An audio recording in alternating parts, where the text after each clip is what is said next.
dan seterusnya Bapak Ibu masih guru. Kembali kita bersyukur kepada Allah yang mana pada pagi hari ini kita telah diperkumpulkan di sekolah yang kita cintai ini. Salawat dan salam kita hadiahkan pula kepada arwah junjungan kita Nabi besar Muhammad Sallallahu Alaihi Wasallam. Baiklah, pada pagi hari ini Bapak Ibu semuanya kami ucapkan terima kasih karena Bapak Ibu semua sudah memberikan kesempatan kepada kami dan memberikan izin kepada kami untuk berbagi praktik baik modul 1.4 mengenai budaya positif, di mana ini adalah tugas kami sebagai calon guru penggerak angkatan 10 menginterpretasikan aksi nyata modul 1.4 mengenai budaya positif. Kita mulai saja. Yang pertama itu menyebarkan pemahaman dan pengalaman penerapan budaya positif. Di sini kami mengajak Bapak Ibu semua, mari kita belajar bersama, berkolaborasi dan saling mendukung untuk mewujudkan budaya positif di sekolah yang tercinta ini. Adapun materi yang ingin kami sampaikan pada modul 1.4 ini mengenai budaya positif ada 7 materi. Yang pertama, perubahan paradigma belajar. Yang kedua, disiplin positif. Yang ketiga, kebutuhan dasar manusia. Yang keempat, motivasi perilaku manusia. Yang kelima, posisi kontrol restitusi. Yang keenam, keyakinan kelas. Dan yang terakhir, segitiga restitusi. Langsung saja kita yang pertama, yaitu pembelajaran dengan paradigma baru. Pembelajaran dengan paradigma baru adalah suatu pembelajaran yang dirancang dengan metode pembelajaran berdiferensiasi, di mana semua murid dapat belajar sesuai dengan kebutuhannya, sesuai dengan tahap perkembangannya, sehingga terwujudnya profil pelajar Pancasila. Sebagaimana juga kita ketahui, pembelajaran berdiferensiasi ini kita mengelompokkan anak berdasarkan gaya belajar anak sesuai dengan bakat dan minatnya, sesuai dengan pendidikan menurut Bapak Ki Hajar Dewantara, yaitu tugas kita dulu menuntun tumbuh kembangnya murid sehingga mendapatkan kebahagiaan yang setinggi-tingginya sesuai dengan kodrat alam dan kodrat zaman. Disiplin positif. Sebelum kita masuk kepada disiplin positif, alangkah baiknya kita dulu mengetahui makna disiplin. Disiplin itu artinya tata tertib, teratur, patuh, sesuai dengan aturan yang berlaku. Namun bagi budaya kita, kata disiplin ini maknanya adalah sesuatu yang dilakukan seseorang kepada orang lain dalam bentuk kepatuhan. Sehingga kita cenderung mengaitkan kata disiplin dengan ketidaknyamanan atau dalam bentuk hukuman.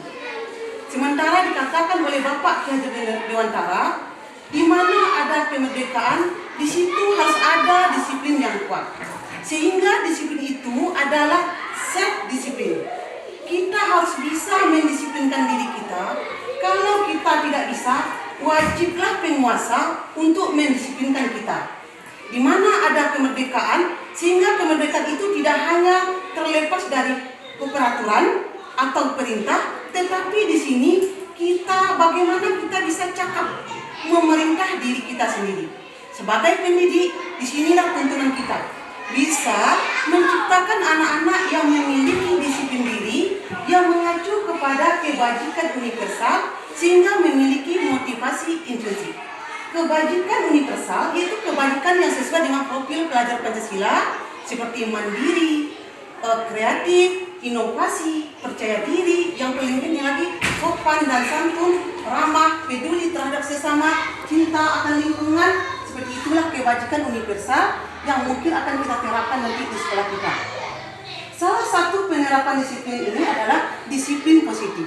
Dengan penerapan disiplin positif bertujuan untuk menumbuhkan kesadaran diri sehingga memberdayakan anak untuk melakukan sesuatu tanpa adanya sogokan, ancaman, dan hukuman. Kemudian kita tahu ada 5 kebutuhan dasar kita sebagai manusia. Yang pertama, bertahan hidup. Kita bisa bertahan hidup jika kebutuhan pokok kita terpenuhi. Pangan, sandang, papan. Dan yang paling penting adalah memiliki rasa aman. Ketika di sekolah, di rumah, dan di masyarakat, adanya rasa aman yang kita butuhkan. Yang kedua, kasih sayang dan rasa diterima. Tentunya semua kita ingin disayangi, ingin diperhatikan, lebih-lebih murid-murid kita. Mereka ingin sekali perhatian, kasih sayang, dan merasa diterima tanpa adanya diskriminasi, tanpa adanya perbedaan di antara mereka. Yang ketiga, kebebasan. Disinilah peran kita sebagai guru. Kita tidak boleh otoriter. Kita beri kebebasan kepada anak untuk menentukan pilihannya, yang mana pilihan nanti dapat dipertanggungjawabkannya.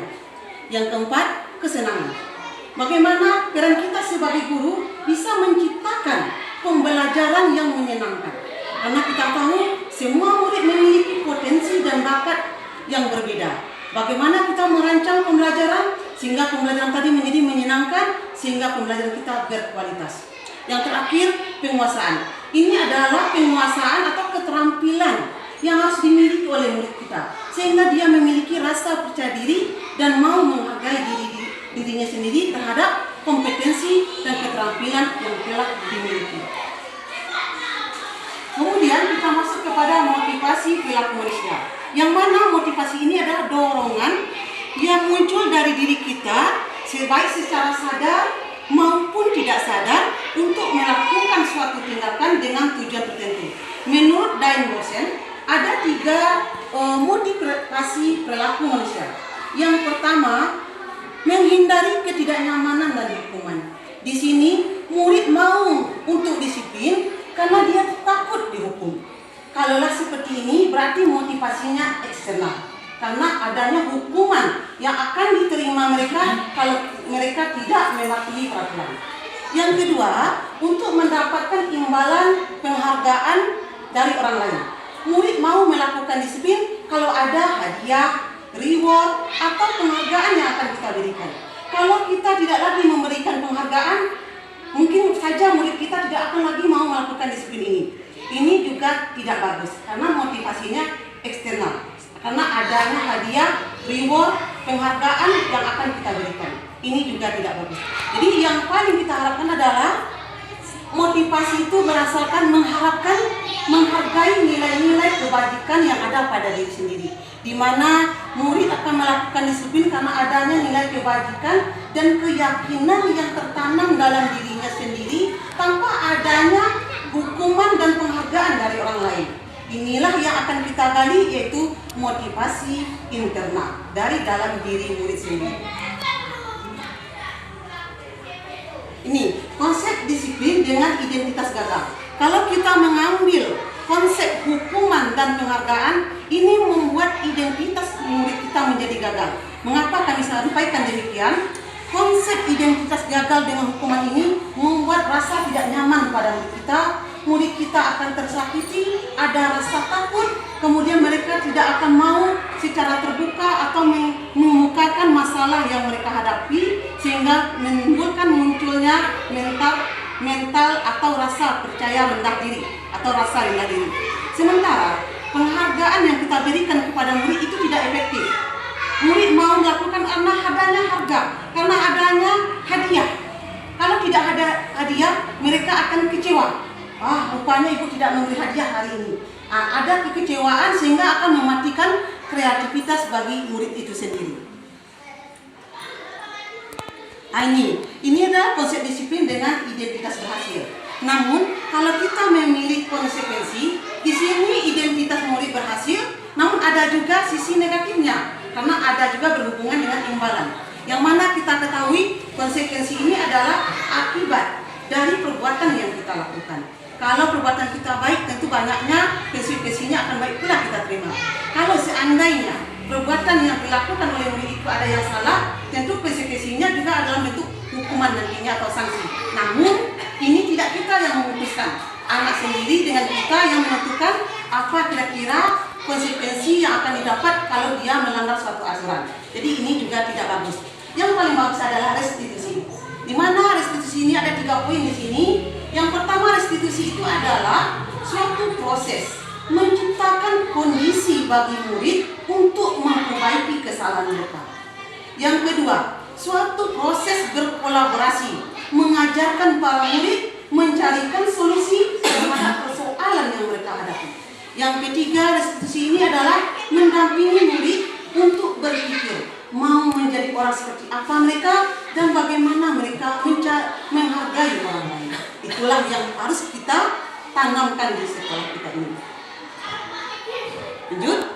Ini pendekatan restitusi. Sebagaimana tadi sudah kami jelaskan, restitusi ini adalah proses menciptakan kondisi yang baik bagi murid sehingga bisa memperbaiki kesalahannya. Yang mana ciri-ciri restitusi ini kita bisa menggali dari murid apa kesalahannya, apa alasannya nanti, dan bisa menentukan langkah terbaik ke depannya. Lanjut. Dalam langkah restitusi ini ada 5 posisi kontrol kita sebagai guru. Yang pertama sebagai penghukum. Kalau kita berperan sebagai penghukum terhadap kesalahan yang dilakukan oleh murid kita, itu akan membunuh identitas, sehingga identitas murid kita itu gagal. Mengapa kami katakan demikian? Kalau kita melakukan suatu kesalahan, pasti ada rasa penyesalan, ada rasa takut, ada rasa ketika mental kita itu dalam keadaan terpuruk. Ditambah lagi hukuman yang kita lontarkan bisa dengan kata-kata yang kasar, bisa dengan bahasa tubuh menunjuk-nunjuk, atau dengan melotot, itu akan membunuh kreativitas anak. Jadi kalau bisa untuk penghukum, mari sama-sama kita hindari. Yang kedua, pembuat rasa bersalah. Pembuat rasa bersalah ini ketika sudah kita mendidik, mengajar, mencontoh, memberi teladan kepada anak, namun anak-anak kita tidak menghargai kita. Di sini bisa saja terlontar kata-kata yang membuat murid kita merasa bersalah. Aduh nak, ibu sangat kecewa dengan kalian. Ibu sudah payah-payah mengajarkan kalian tidak mau untuk berubah. Kalau itu yang terlontar pada murid kita, itu akan membuat mental anak kita akan gagal juga. Jadi kalau dapat di sekolah, yang 2 ini, posisi kontrol guru sebagai penghukum dan pembuat rasa bersalah, kita hindari atau kita jauhi. Yang ketiga, posisi kita adalah sebagai guru, yang mana guru ini mengontrol anak dalam berupa persuasi, mengajak, membujuk, merayu, sehingga anak-anak kita mau untuk berubah. Ayolah nak, kerjakanlah nak, nanti anak ibu sukses, anak ibu juga yang senang. Jadi ada kata ajakan sehingga anak itu merasa senang mendengarkan ucapan kita. Yang keempat, pemantau. Kalau kita berperan sebagai pemantau, berarti itu pengawas terhadap peraturan yang sudah kita sepakati dengan anak. Kalau ada anak yang melanggar, langsung konsekuensi dan sanksi kita lakukan. Jadi ini juga bagus, tapi ada sisi negatifnya. Kemudian yang paling bagus itu adalah sebagai manajer, di mana kita sebagai manajer ini menggali motivasi dari dalam diri murid. Baik, lanjut. Keyakinan kelas. Di sini kita akan merenung mengapa adanya keyakinan kelas, tidak peraturan kelas. Sesuai dengan ada 2 kasus ini. Mengapa ada peraturan memakai helm ketika kita mengendarai kendaraan roda 2? Kemudian mengapa ada peraturan memakai masker ketika keluar rumah dan mencuci tangan setiap saat? Tentulah jawabannya karena keselamatan dan kesehatan. Itu sudah ada peraturannya, kita hanya mematuhi saja, bukan kesadaran kita. Karena mengapa kami katakan demikian? Ada juga mungkin sebagian kita tidak memakai helm ketika berkendaraan, karena itu hanya peraturan, tidak betul-betul dari dalam diri kita menyadarinya. Kemudian begitu juga mencuci tangan. Kadang-kadang tanpa kita sadari, kita tidak lagi melakukan cuci tangan seperti itu. Jadi inilah keyakinan kelas yang perlu kita tanamkan di sekolah kita ini, menggali dari dalam diri semua warga sekolah. Membuat keyakinan kelas. Membuat keyakinan kelas ini prosedurnya yang pertama, semua warga kelas atau warga sekolah duduk bersama, kemudian masing-masing boleh mengeluarkan pendapat dan idenya. Guru mencatat semua ide pendapat yang masuk. Setelah dicatat oleh guru, kemudian diubah ide-ide dari anak tadi. Ada kalimat negatif, kita ubah ke kalimat positif. Contohnya, tidak ada lagi Ananda yang menangis di dalam kelas. Tidak ada, berarti itu ada kalimat negatifnya. Jadi kita ubah. Mengikuti pelajaran dengan senang dan bahagia. Jadi negatif tadi sudah berubah menjadi positif. Namun ketika kami melaksanakan elaborasi dengan Bapak Instruktur, yang paling bagusnya kami guru dan siswa mengadakan pembelajaran yang menyenangkan. Jadi guru dan siswa. Jadi benar-benar keyakinan ini terbitnya dari dalam diri kita. Setelah keyakinan keras itu kita buat, kemudian bisa kita buat dalam bentuk poster, kita tulis di dalam karton, lalu kita tempelkan di dinding kelas. Setiap pagi mungkin bisa masing-masing siswa mengingatkan kembali untuk melaksanakan kedisiplinan ini. Ini dia segitiga restitusi. Restitusi ini adalah suatu dialog yang kita lakukan baik guru maupun orang tua kepada murid, sehingga murid-murid menjadi mandiri dan bertanggung jawab. Di mana langkahnya ada 3. Yang pertama, menstabilkan identitas. Kesalahan merupakan suatu proses pembelajaran, yang mana dari kesalahan kita bisa menggeser dari identitas gagal menjadi identitas berhasil.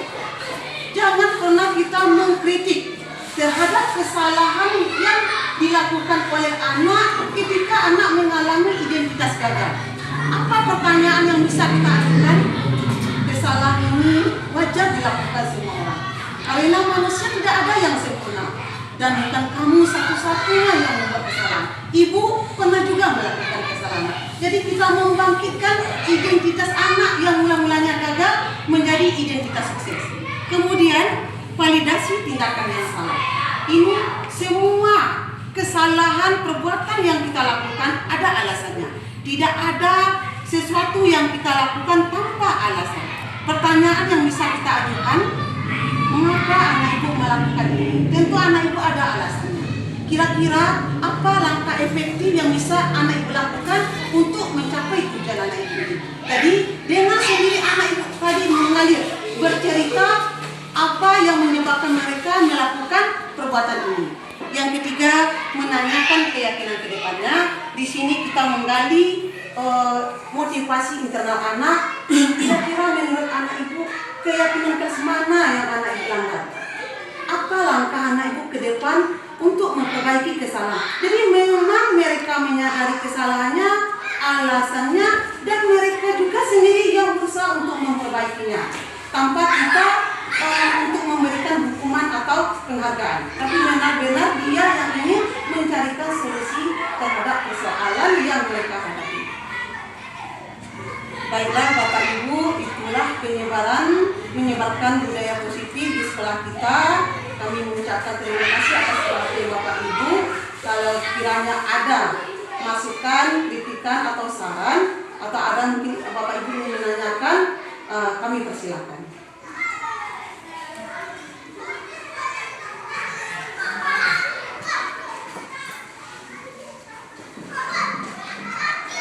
Sebagaimana kami contohkan pelaksanaan segitiga restitusi, kami mengambil Asmi waktu itu karena kami sering melihat Asmi ini menangis saat belajar. Jadi kami minta Asmi, kami dampingi, kami tanya, sudah ibu perhatikan beberapa hari ini Asmi sering menangis ketika kita belajar. Coba Asmi ceritakan. Tanpa kami sadari, Asmi sudah bercerita.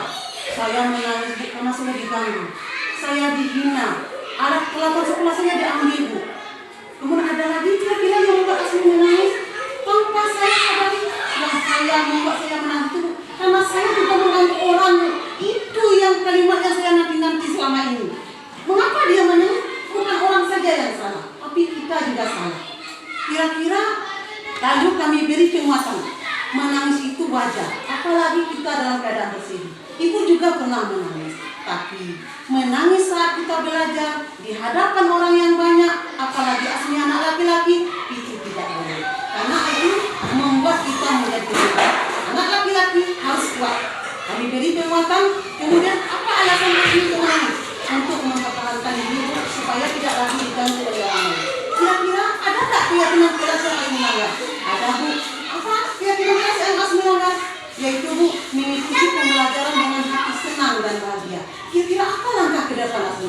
Yang pertama Bu, saya tidak mau lagi mengganggu orang lain. Kalau ada orang yang mau mengganggu saya akan menghindar. Peralatan sekolah saya akan saya jaga dengan hati-hati. Jadi Asmi sendirilah yang menemukan solusi terhadap persoalannya yang ditemui di sekolah ini. Setiap pagi saya tanya, apa keyakinan kelas kita ini? Mengikuti pembelajaran dengan menyenangkan Bu. Saya tidak akan lagi menangis Bu. Jadi dia sendiri yang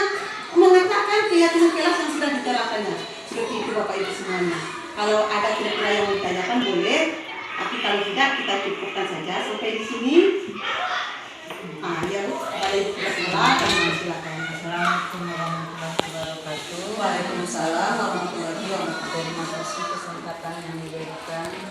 Yang Ibu tanyakan di sini, seandainya anak itu sering melakukan kesalahan dan setiap hari dia aja yang terus melakukan kesalahan, bagaimana cara kita untuk menasihatinya? Ya, mungkin maksud Ibu di sini sudah kita pakai segitiga restitusi ya Bu. Sudah kita tanyakan, kita sudah stabilkan identitasnya, kita tanyakan validasi tindakan yang salah, kemudian menanyakan keyakinan ke depannya. Namun kenyataannya hari besok anak ini juga tidak berubah. Seperti itu ya Bu. Kira-kira apa langkah kita? Jadi langkah kita kembali melakukan segitiga restitusi Bu. Kira-kira anak Ibu apa yang terjadi pada hari ini? Jadi karena kita menanyakan selalu Ibu, jadi mereka sadar kira-kira ada nggak keyakinan kelas yang anak Ibu langgar pada hari ini. Jadi otomatis anak itu sendiri yang akan menyampaikan kepada kita, Bu, ya Bu, ini yang saya langgar. Kira-kira apa yang anak Ibu lakukan untuk memperbaiki kesalahan yang telah anak Ibu lakukan berulang-ulang. Begitu ya Bu.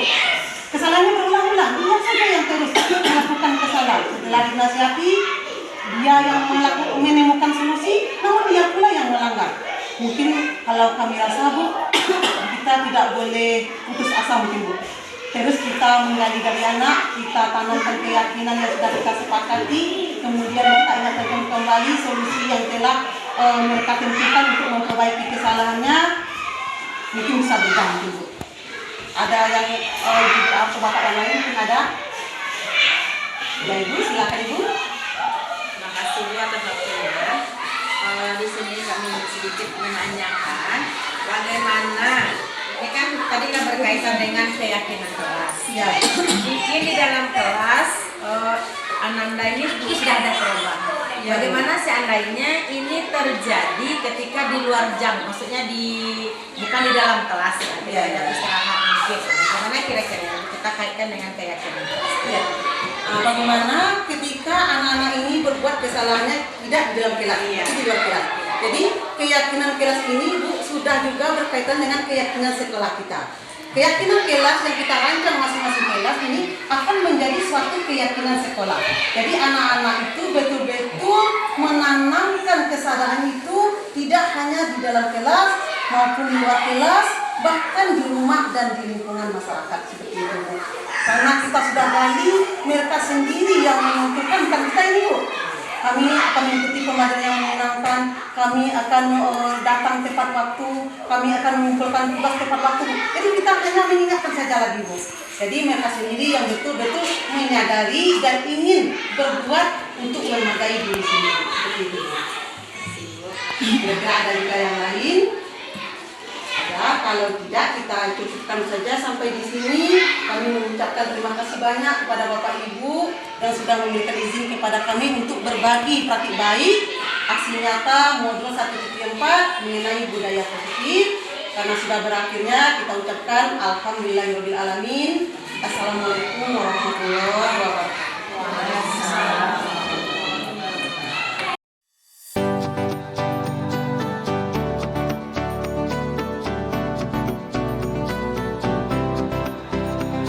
Assalamualaikum warahmatullahi wabarakatuh. Kami Kepala UTPD SDN 09 Kota Tinggi akan memberikan umpan balik yang aksi nyata yang telah disampaikan oleh CGP Angkatan 10. Yang mana CGP tersebut telah membuat sebuah aksi nyata yaitu dengan disiplin positif. Yang mana aksi nyatanya tersebut sangat bermanfaat bagi kami di sekolah. Karena merupakan disiplin yang akan diterapkan baik itu kepada anak-anak, kepada majelis guru dan lingkungan sekolah kami, sehingga yang disampaikan oleh CGP tersebut dapat dilaksanakan di sekolah kami. Mungkin sekian umpan balik dari kami sudah dengan Assalamualaikum warahmatullahi wabarakatuh. Assalamualaikum warahmatullahi wabarakatuh. Baiklah, kami dari Kang Sejawat akan menyampaikan umpan balik dari paparan aksi nyata yang disampaikan oleh CGP Angkatan 10. Mudah-mudahan dengan aksi nyata yang disampaikan kami bisa menerapkan budaya positif serta keyakinan kelas yang telah diterapkan, bagaimana kita memberikan tanggung jawab atas disiplin yang dibuat di kelas kita masing-masing. Assalamualaikum warahmatullahi wabarakatuh. Baiklah, saya Herianda Putri, teman sejawat dari CGP Angkatan 10. Setelah saya mendengarkan tentang disiplin positif, dan saya akan menerapkan di kelas saya tentang disiplin positif. Waalaikumsalam warahmatullahi wabarakatuh.